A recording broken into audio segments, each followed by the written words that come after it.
Hello and welcome to Rights and Recourse, a program that tackles constitutional and legal issues, bringing you information and analysis. My name is Dumila Mateza. Remember, you can also be part of our discussion today by tweeting us at Rights and Recourse or calling our studio line at 011 714 5497 or 5498. Alternatively, you can email your thoughts to rightsandrecourse at sabc.co.za.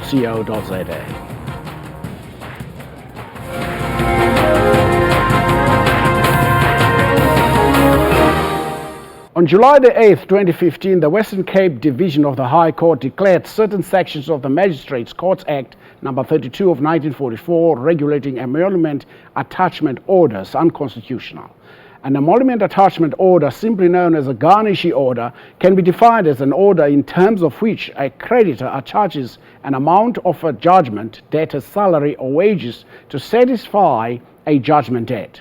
The debtor's employee is then obliged to pay over the amount attached to the creditor or a collection agent. This case was brought by the Stellenbosch Law Clinic. However, because of the constitutional nature of the judgment, it had to be certificated by the Constitutional Court. On Tuesday, September 13, the Constitutional Court handed down judgment on this matter of invalidity made by the Western Cape High Court.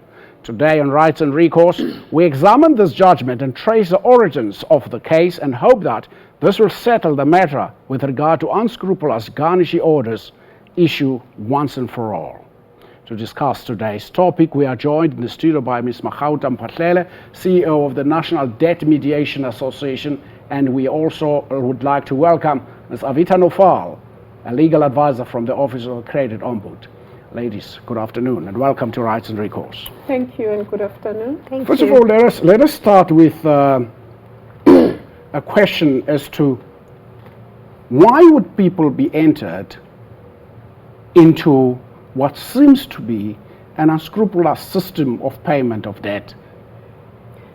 Look, I think if we had to start off by firstly knowing exactly where this emanates from. As a consumer, you go out, you take debt, you are in a situation where you cannot make payment towards your debt for a number of various reasons. And what happens in a situation like that? The collector, the credit provider, he wants to make good the monies that he's lent to you, for example. So he will start a process to collect these monies from you. Within the course of the collection process, we have found at the Credit Ombudsman that there are instances where a consumer may not necessarily have been aware that judgment may have been taken against him, and then subsequently an emolument attachment order granted by a court allowing for your employer to now deduct a portion of your salary at the end of the month towards payment of this debt to that credit provider. But there's a number of anomalies that take place during the course of that collection process that has been found to be widespread maladministration by the courts, by the clerk of the courts, by tracers involved in having consents to judgments signed by the consumer. So it's a variety of factors. But also there should be, in this case, when I lend you money, I must be open, I must be transparent. What is likely to happen if you don't pay?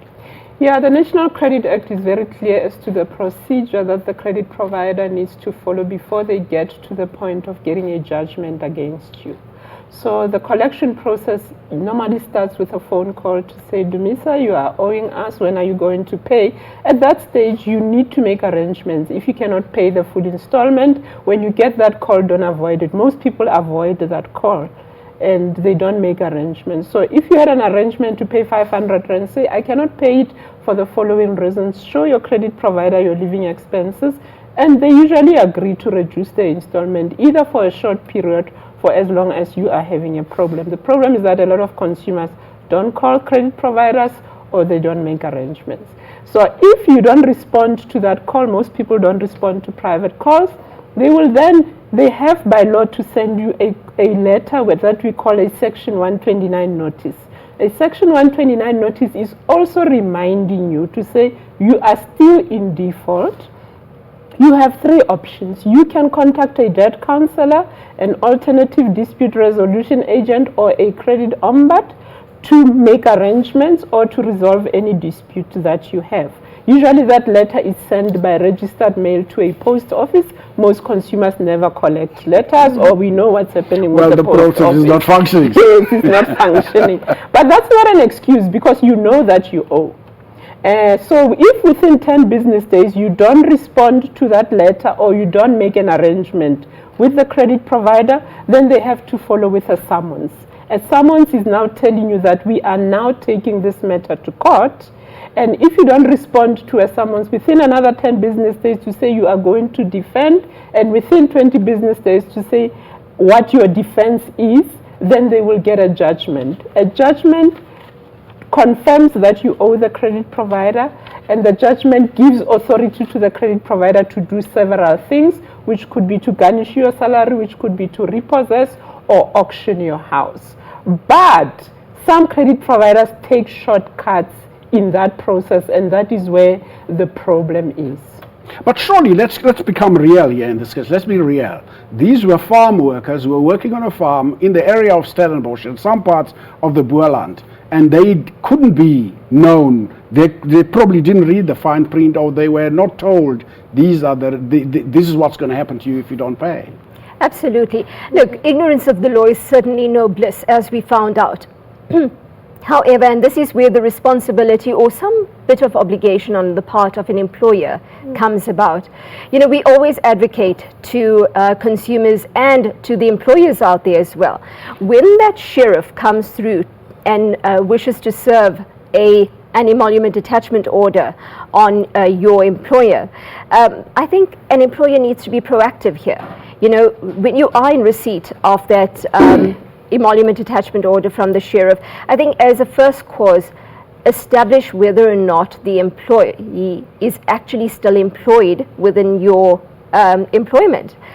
We've had instances at the Credit Ombud again where an emolument attachment order was served on an employer, and subsequently the consumer comes through to our office advising, but I've left that employment years ago. So, you know, again, being proactive as an employer here, obtain a copy. Firstly, check within your database, your HR department, is the employee still employed?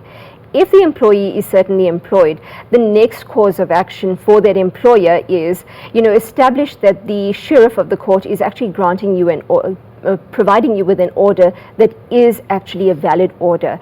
You know, look out for certain criteria, like, for example, has the order been signed? Does it appear to be a valid order? If in doubt, you know, advise the sheriff that you would like a copy thereof, you'd like to verify this, and then sign. And thereafter, your employee, request your employee to come through, take a copy of the garnishee order, and have this matter dealt with. Now, we know, if you're using the argument of the Stellenbosch farm workers, most times people are ignorant of exactly what the legal terminology is. Exactly. I wanted to come there. You used the term ignorance of the law is no excuse, which we all know. But surely you can't expect farm workers to know the law. As we know, I'm not making any judgment on the education of the farm workers. We know the levels of education of farm workers. We know that our problem in South Africa with regard to education. Absolutely. But it's not even farm workers. I mean, even the payroll department staff don't know the law, don't know what to look out for. What this judgment says is that there is a problem with jurisdiction where that order was obtained. A lot of the time it's not obtained where the person is employed. The second thing is that order, even if it's legal, is not affordable, because there is no affordability assessment that is done. So what we are doing even now with employers is to train the payroll department to say there should be a checklist before you implement that order that you need to look out for. And I think this judgment is going to help to clarify some of the issues. But everybody needs training and understanding, because it is a complex investigation, because some orders don't even have credit agreements. So it's not even for a valid debt.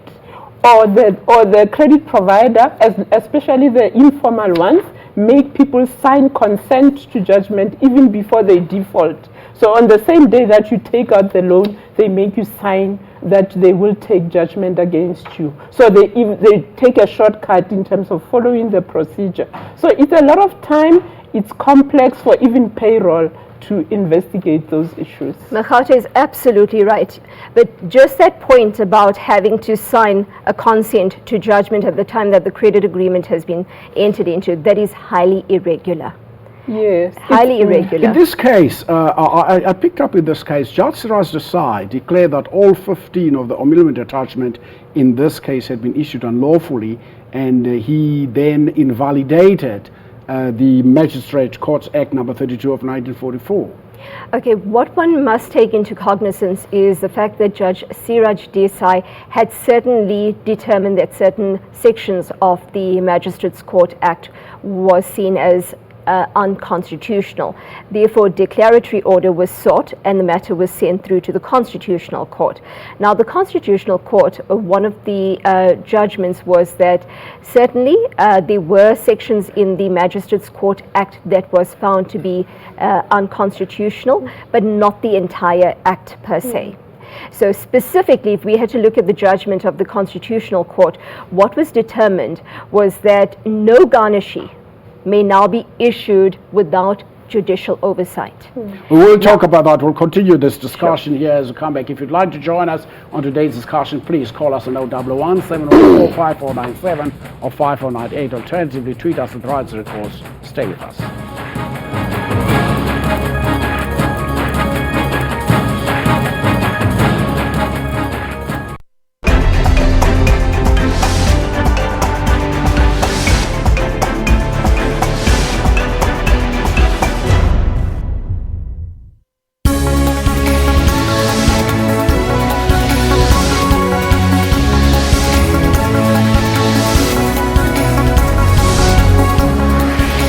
He appealed for the disruptions to come to an end so the future of the children is not compromised. The union said the latest offer by Eskom will condemn its members to poverty. Samples from the 2012 London Olympic Games and 2014 Sochi Winter Games will also be retested. Stay tuned to News Today at 3 p.m. from Monday to Friday on SABC News.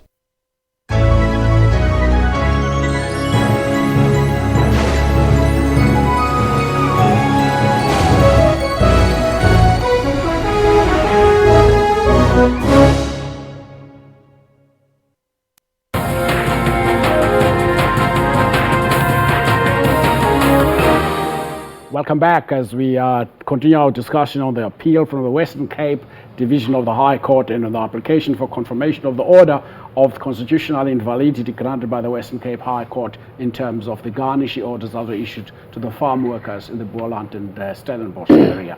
One of the other things that I wanted to raise quickly, it would seem that the law firm that issued that sought the judgments was on a fishing expedition, trying to find a court that was willing to sign these judgments. This goes to the issue of jurisdiction you spoke about. Yes, you will find that when you look at where some of these entities get these orders, there would be a common place. We know there was one in Kempton Park where they knew that the orders would just be stamped. So there is some corruption involved there.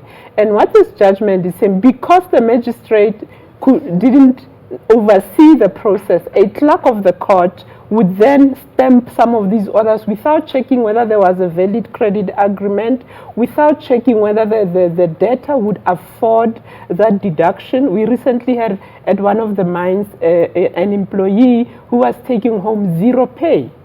So how would that person support their family? What happens to the rule where they say, I think somewhere in the National Credit Act, that you cannot take more than a certain percentage of somebody's salary?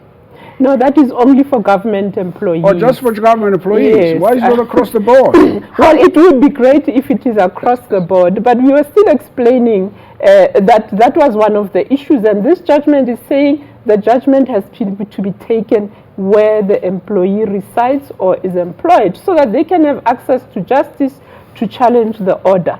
The second thing that this judgment is saying is that the clerk of the court cannot now give an order. It has to go to a magistrate who has to ensure that it is fair and that the correct procedure has followed, and then the debtor can afford the deduction. There are practical issues around that needs to be looked at, but basically for us I think it's quite an important thing because that is where the loopholes were. Mahauda mentioned the fact that there's a lot of corruption in the system, and today's paper sort of makes reference to the fact that many clerks of the court sign these emolument attachment orders in the night, in the dead of night, and they get paid with money slipping under the table. Look, that is a reality, unfortunately. We have had instances again where exactly that did take place, but I think it's far-reaching from even before then. The manner in which these consent to judgments have been taken, we found that oftentimes the credit provider is aware that a consumer has signed the judgment, but by the time the matter comes through to the credit ombudsman and we go through an investigation process, the credit provider and our officers then find out after forensic investigation has been complete that it actually was a tracer that had gone about and fraudulently signed the consumer's signature. So there are instances of that nature that have taken place for certain. And then Mahauta has alluded to the fact that there's certain courts within certain jurisdictional regions that have been known to grant an order in terms of Section 45 of the Magistrates Court Act. Now, not all of the different courts within the country have been doing that, but through an investigation process that has been found to take place as well. So this Constitutional Court ruling has certainly now created a situation where there has to be this judicial oversight on the part of a presiding officer like a magistrate or a judge. And there's twofold criteria here. One, it must be just and equitable. Now this does not mean only for the benefit of the consumer, but also the credit provider too. Remember, at the end of the day, the debt is still owed to that credit provider. So one of the criteria that the presiding officer must now take into consideration is the just and equitable status thereof. And then secondly, can the debtor actually afford it? I mean, Judge Cameron in his ruling had quite pointedly said that between the time that the judgment had been granted and the time that the emolument attachment order was granted, there may have been a change in the circumstances from a financial perspective of that consumer. Let's take this call from Amos from the Eastern Cape. Amos, good afternoon and welcome to Rise and Recourse. Good afternoon, sir. Yes, sir. What's You are speaking to Amos in Port St. John. Yes. I have paid the account which was I was owing the service provider. Some months later, a credit collector sent me an account now for the calls and SMSs which they made to me. Why must I pay those when I had already paid the account? Yes, that's a very pointed question. Yes. Where now the law firm wants to retrieve all their SMSs, their calls from the data. Look, that is a very good question Amos has posed. Certainly, one must not lose sight of the fact that initially a debt was entered into between the credit provider and the consumer. And all would go well, provided the terms and conditions of the credit agreement were adhered to. So basically, provided you paid your installment each month on time for the duration of the credit agreement period, then all's well. The challenge, however, arises when the consumer defaults on a payment.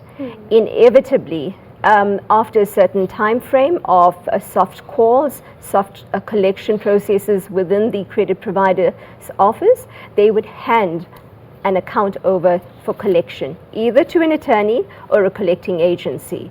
Now, we all appreciate that collecting agencies, attorneys, they earn a fee from the instructions that they receive from a credit provider.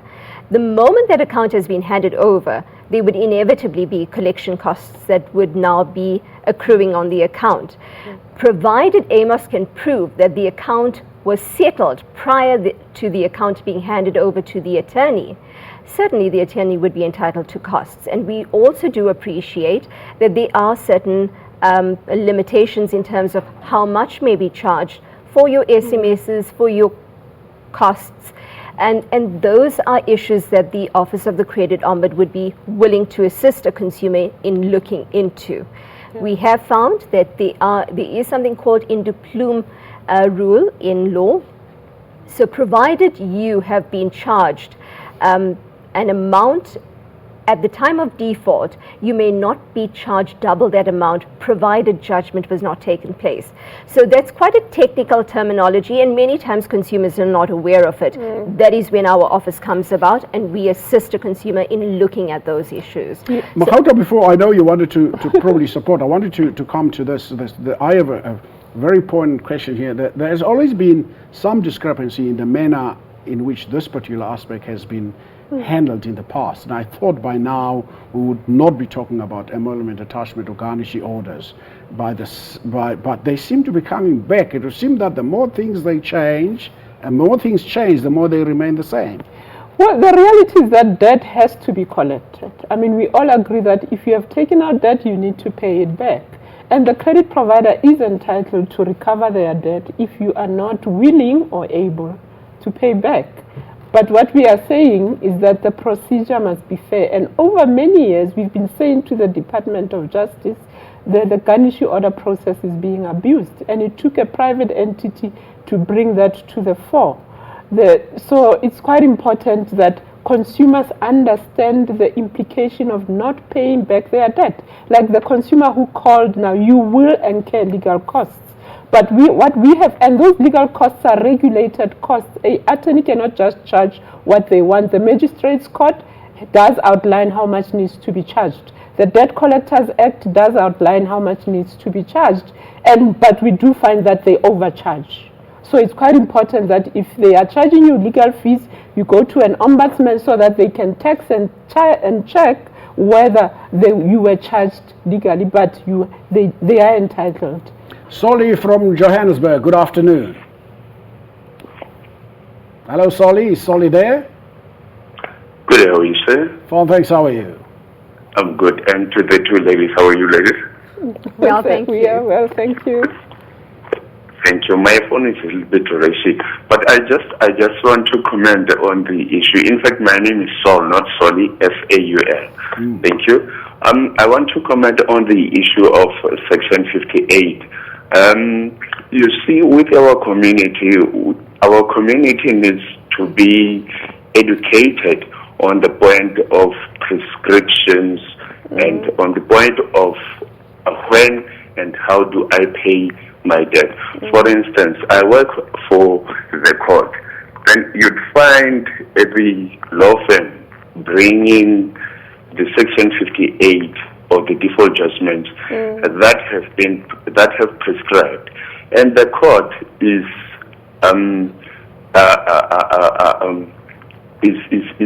you can help me on that. And the court cannot be sent to the arena to can raise the issue that the debt has prescribed.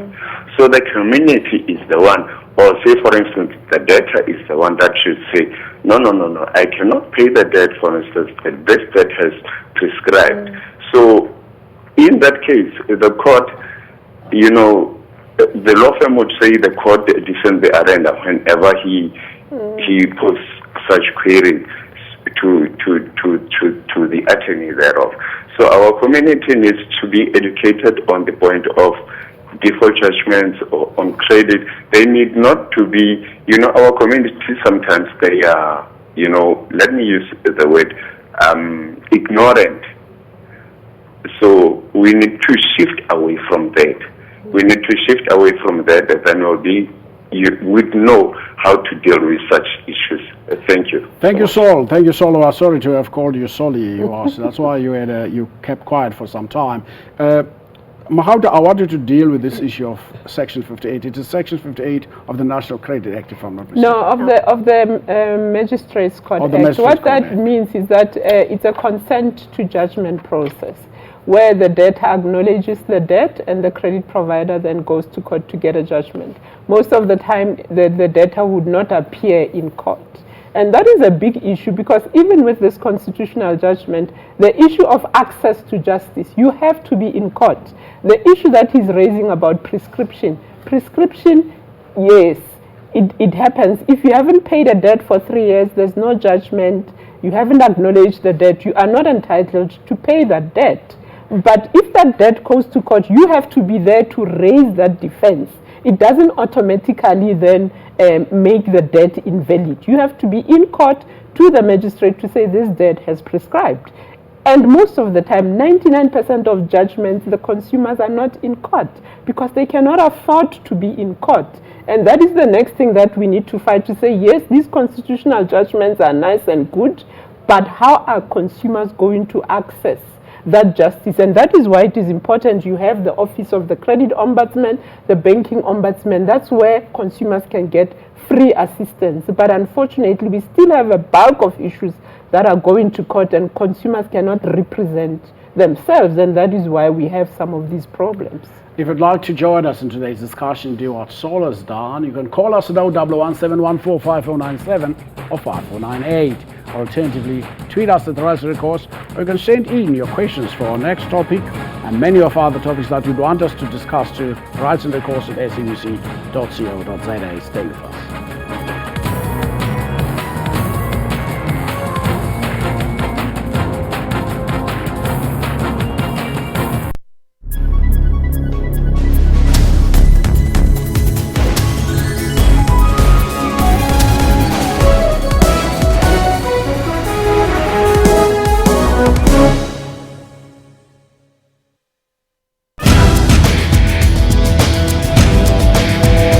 In Africa, technology has created many new ways of doing things. ICT is an increasingly important part of everybody's life. It's being used in education, for social media, and now for farming too. The best thing about internet for a farmer is that you get to share information. On Network, we give you all the important African technology and social media news. That's Network with me, Spumelele Zondi, every Sunday at 7:30 p.m. Central African Time, only on SABC News.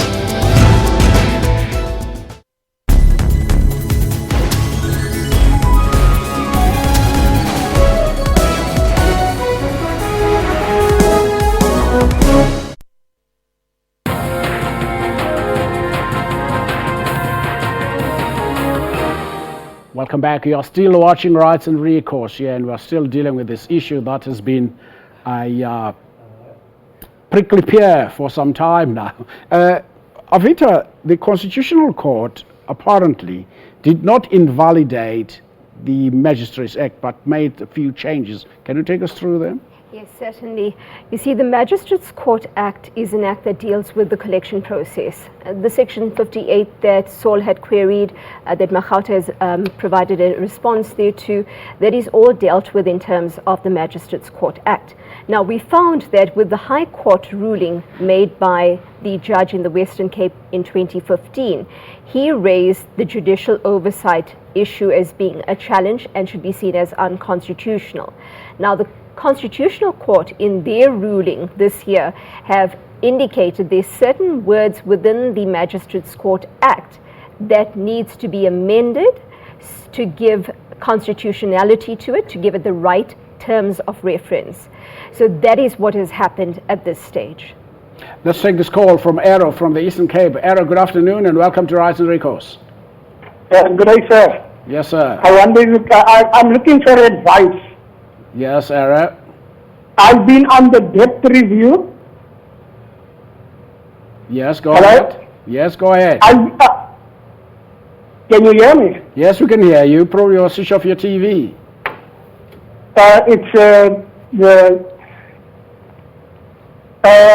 I'm calling from Eastern Cape. Yes. I've been on the debt review. And now I paid all my accounts. I need advice on what to do to clear my name. Do I have to go through a lawyer or a debt counselor, or can I, what steps can I take to clear my name myself? Thank you very much. Well, we'll attempt to answer you because we've got the experts here. Yes.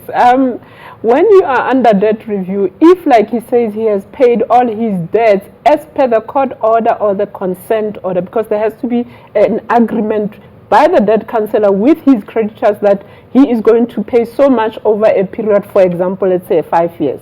If after 5 years he has repaid all his debts, by law he has to go back to his debt counselor. The debt counselor will issue what we call a clearance certificate, which confirms that you've paid all your debts. That clearance certificate then has to be submitted by the debt counselor to all the credit bureaus, and the listing, all the credit agreements that were part of that agreement has to be cleared, which gives you a clean slate. So he has to go back to his debt counselor to get a clearance certificate. Avita, seeing that the Constitutional Court did not make the declaration of the invalidity of the Magistrates Act, is this a Pyrrhic victory for consumers? It definitely is.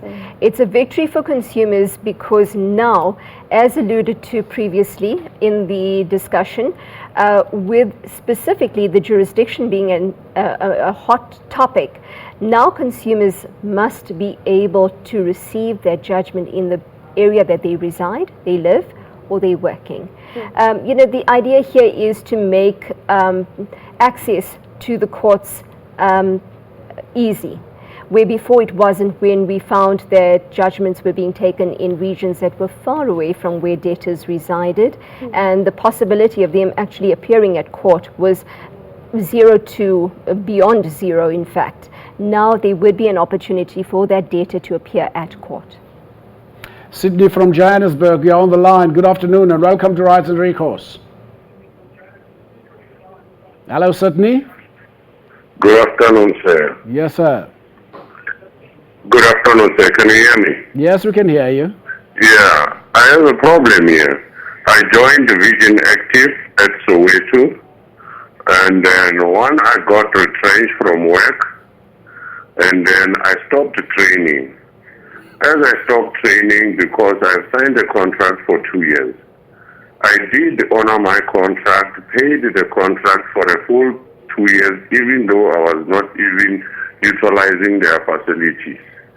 And then in December 2015, I received a letter that came from Cape Town from the head office, congratulating me about honoring the agreement and all that stuff, and saying that due to the fact that they see that the contract has come to an end, and then they wish to continue doing business with me, I must just consult with them. At the end of the day, I never consulted them because I was no longer training for a period of roughly 8 months. And then after, they phoned me at Vision Active and tell me I must come to the gym because I didn't pay. I said, no, I didn't pay because the contract has expired. So why must I pay? Because I've honored the term. I received the letter from Vision Active. Now I'm receiving calls from MBDs, you understand. They are threatening me that I must pay the money. When I ask the question, because I received the letter from the head office of Vision Active, what money am I owing you? Then they say, no, the contract automatically renew itself. I said, how possible is that the contract can renew itself without my acknowledgement, because I didn't attach my signature there. So MBD, they keep on phoning me. And then they asked me to send them the letter that I received from Vision Active office. The letter I faxed to them, but they are continuing doing that to me. They are harassing me all the time. What must I do about it? Okay, that's a simple one. He needs to lodge a complaint with the Consumer Goods and Services Ombudsman, because the contract is regulated by the Consumer Protection Act. It's a fixed term contract. If there's no formal written renewal by either him or the entity, it does continue on a month-to-month basis. and you have to give 1 month's notice to cancel it. But because he had settled it, he might have a case. So I would suggest going to the Consumer Goods and Services Ombudsman, is CGSO. He can Google it and he will get the details. Correct. And if I may just add to that, sometimes it may be found that the consumer is then listed at the credit bureau because of a situation like this. So, following Machauta's advices, that is the correct advices, but also, the consumer should just be a little bit more proactive here. Go and get his free credit report. Every consumer, every person in the country is entitled to a free credit report every 12 months from one of the major credit bureau. How difficult it is to get that credit. Take advantage of it. Take advantage of this. Go and get the free credit report. And if you find that, if the consumer finds that Virgin Active appears as a default or perhaps even as a judgment, there's a process at the credit bureau as well to challenge this information if the consumer believes it is incorrect. If the credit bureau has proceeded within 20 days to resolve it in consumer's favor, all's well. If not, then that consumer may actually approach the credit ombud. We would be able to assist in investigating a matter of that nature as well. Okay. Well, I'd just like to say we did invite the Stellenbosch Law Clinic to be part of this discussion, but unfortunately they could not be part of our discussion here. And we hope that we are not misrepresenting them when we make reference to their employees, the employees they presented to court. If you'd like to join us and talk to us still, you can still do that by phoning us on 011 714 5497 or 5498. Alternatively, tweet us at Rights and Recourse. You can email us, give us ideas, which topics we should cover, but only topics that has a slant towards the Constitution, human rights, and consumer issues. You can send those to Rights and Recourse at sabc.co.za. Stay with us.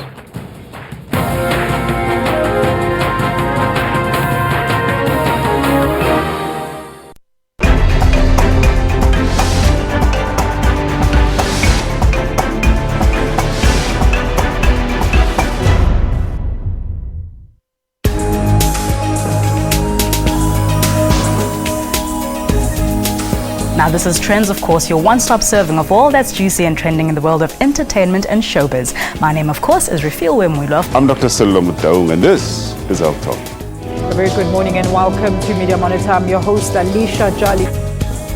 My name is Dumila Matez. William Mulabati. My name is Mpo Sedu. What time is it? It's question time. For your daily dose of current affairs, tune in to the SABC News Channel.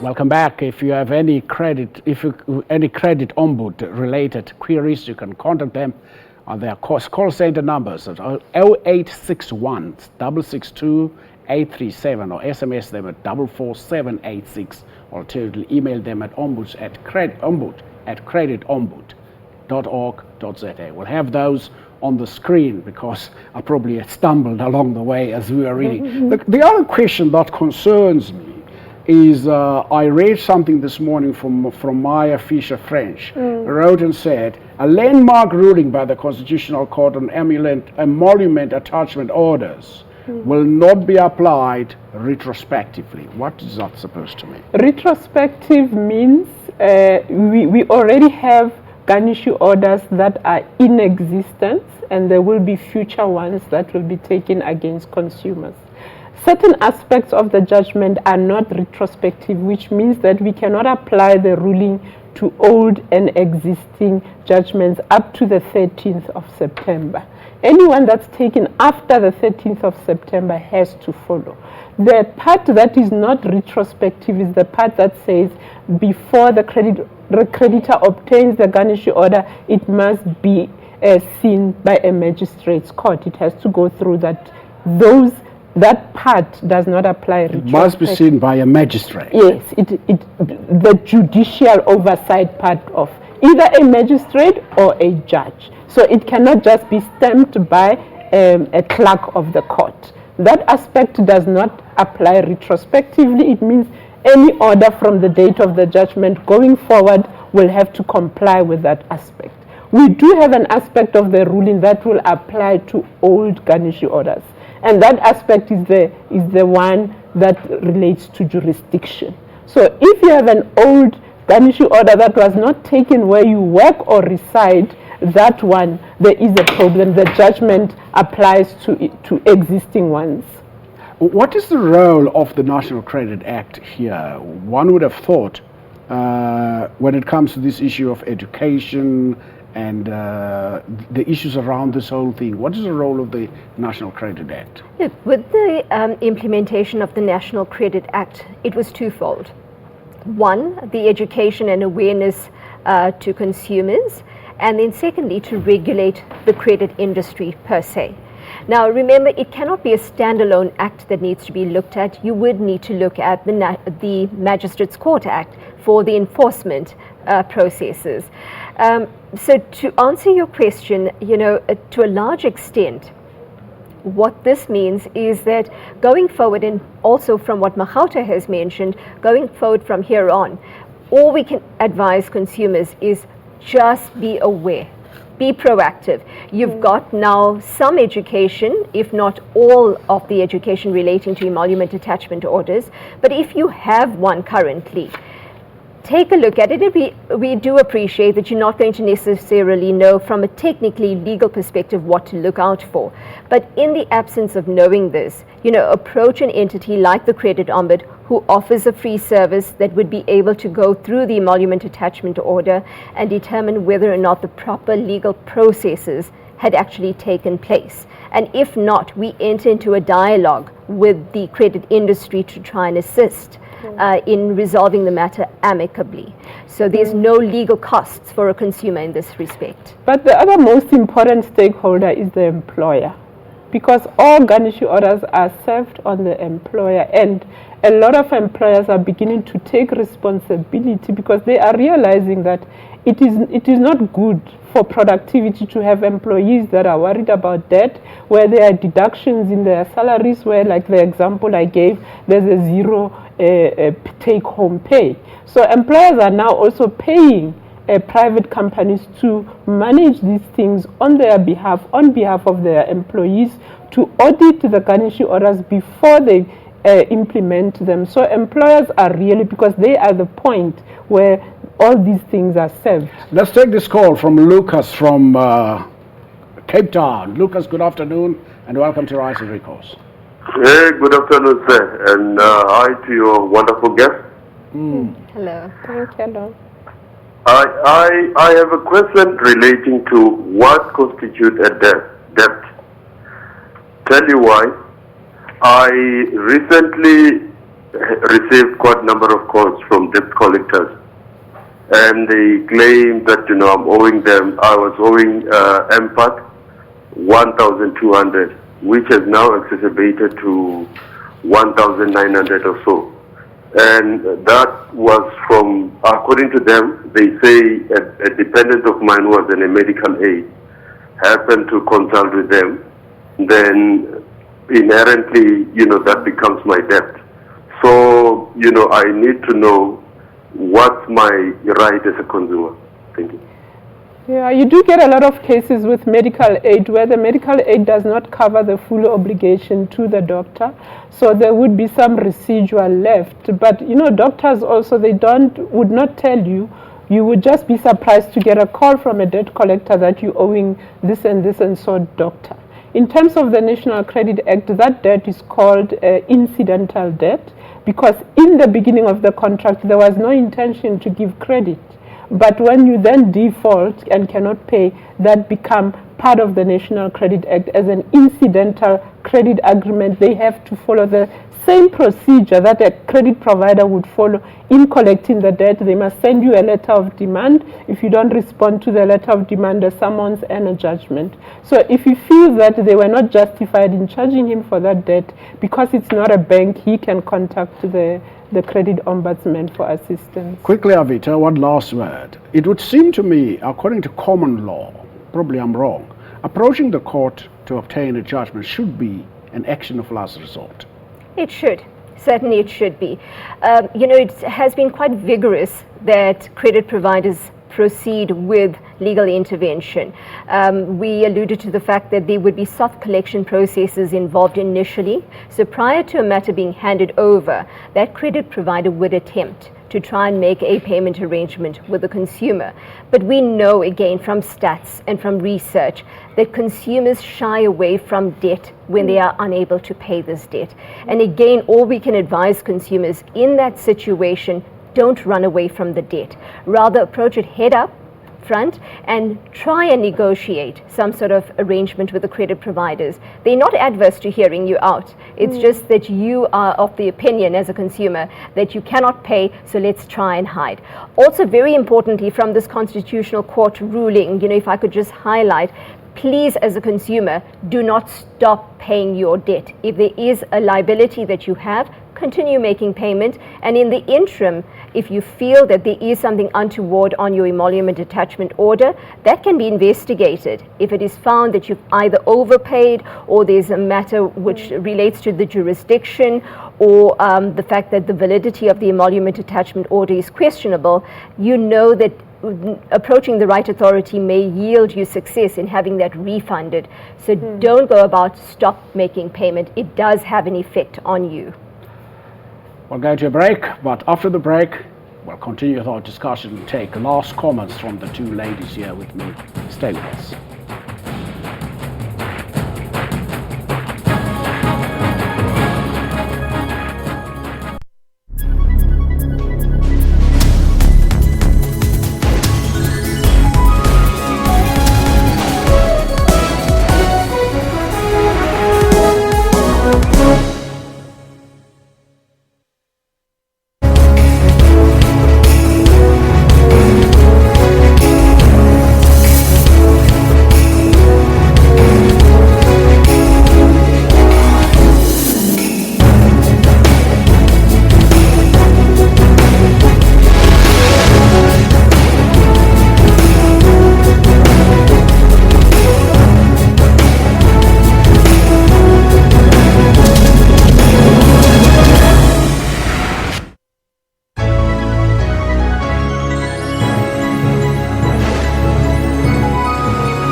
Welcome back, and you're still watching Rights and Recourse. And let's take this call from Tabisa from Johannesburg. Tabisa, good afternoon, and welcome to Rights and Recourse.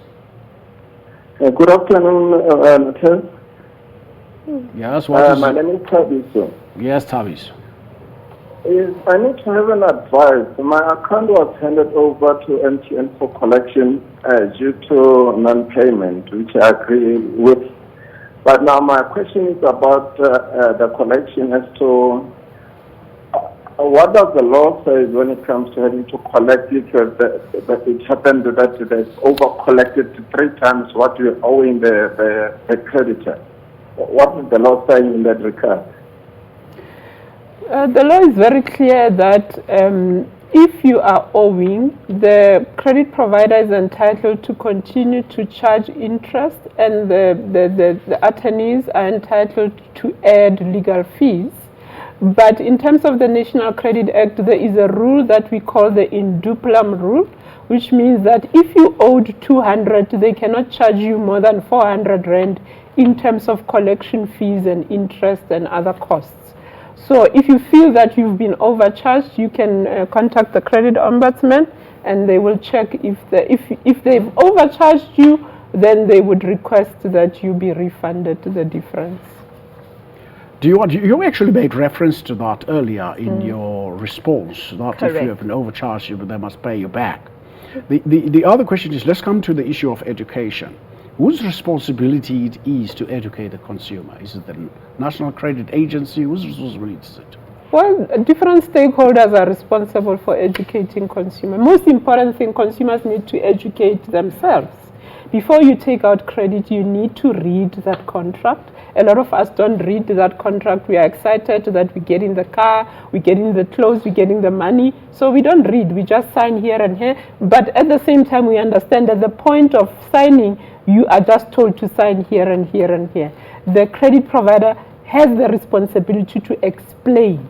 Because in terms of the National Credit Act, if the credit provider has not made sure that you understand the risks and repercussions of taking out that credit, it's considered reckless lending. So that can be investigated. So credit providers are required to train their agents to explain the law. Then you have the different regulators. The National Credit Regulator also has a responsibility in terms of law to educate the consumers. You have private sector entities, NGOs, your ombudsmen that are also responsible for putting the information out there.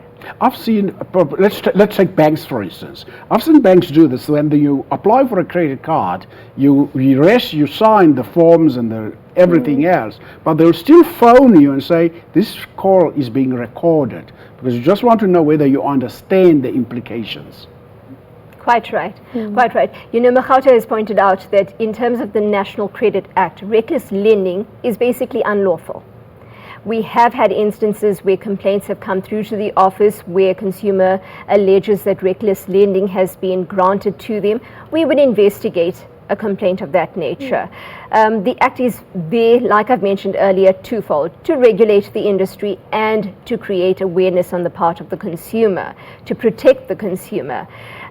So, you know, if a consumer is of the opinion that a credit was granted recklessly to them, they have, in terms of the Act, avenues available, like our office, to look at a matter, and we can investigate on their behalf. The National Credit Regulator is there as well. They're the regulatory authority for within the credit industry and would also be able to do that. Now, our office, we try and do press releases. We try and get our gentleman who does training to go out with his double impact. So there's awareness campaigns out there, certainly. Let's take this call from Anonymous from the Eastern Cape. Good afternoon. Good afternoon, sir. I've got a problem. The estate of my wife, they had no money. All the money was paid for the doctors, and it was bankrupt. Now, later on, I got a letter from attorneys for Standard Bank where she was owing a credit for a credit card, about 15,000. Now I've been paying this out of my pension, and the account doesn't come down. And I asked for a statement; they never gave me a statement. What should I do? Because I'm paying this for my pension. Thank you, sir. Well, in terms of the National Credit Act, he has the right to approach the banking ombudsman because the bank is involved here. And he also has the right to be provided with a statement. So if the bank is not providing the statement, he needs to approach the Ombudsman for Banking Services to lodge a complaint against that bank. Well, you speak about a bank. I have a similar case. Probably I should talk about my case, where the bank actually I took a loan and I paid the loan halfway. Now I owe the bank X amount, but the bank put in a judgment on me for another amount, which for me, for the amount I signed for earlier, even though I'm not owing that amount anymore. Well, we'll have to check whether there was, because people must remember that they continue to add interest, so it will never look the same as the original amount that you pay. They have to continue charging interest up to the induplum limit. So that is also a banking ombud issue, whether they would check whether the amount that they took out the judgment for is the correct amount. Correct. Interesting also that you mentioned the bank, and the caller has mentioned the bank. Importantly, you know, BASA has, with their own members, like the different financial institutions in the country, had taken a decision in 2012 not to proceed with collection via an emolument attachment order. So it's just something that I thought I would raise. But they did not comply with that. The other question is, we are likely to be facing a myriad of these kind of things in the coming weeks, because I've been listening to NEF and NSFAS saying they need to collect X amount of money from students they made loans to. We are likely to be facing a lot of these things, especially with regard to people who were students who are now working.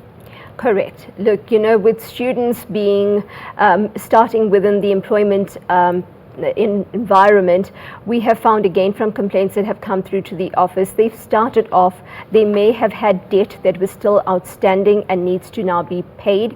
Remember that interest would be accruing.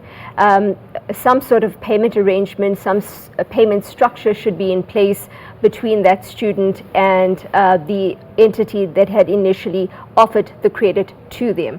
So, again, be a proactive student, be a proactive employee that's come into the market recently, make arrangements. If you are not able to make arrangements, there are avenues out there to try and facilitate a payment structure on your behalf. So certainly we will be in a position to try and assist wherever possible. I don't know whether you want to have a final word on this issue, Mahauta. Well, the final word is that we welcome the judgment. The next thing is to make sure that that judgment is implemented, which means the Department of Justice has to amend the relevant sections of the Magistrates Court Act to ensure that there is judicial oversight, that the consumers cannot sign away their right in terms of jurisdiction. It has to be where they reside or they are working. And those that have current garnishee orders, they need to ensure that those are validated against their judgment to ensure that they are compliant. Remember, we said those that relate to jurisdiction are impacted, the existing ones. And Final word from the Credit Ombud? Yes, certainly. With the Constitutional Court ruling, we do appreciate that magistrates' courts will probably now implement some sort of guideline to assist in the processes. We're living in a society of over-indebtedness, unfortunately, and therefore, all we can clearly advocate as a matter of awareness for the consumer is, when in doubt, don't leave it, and please do not stop paying your account. Continue with your payments, and rather be proactive and check whether or not it was done process-wise correctly.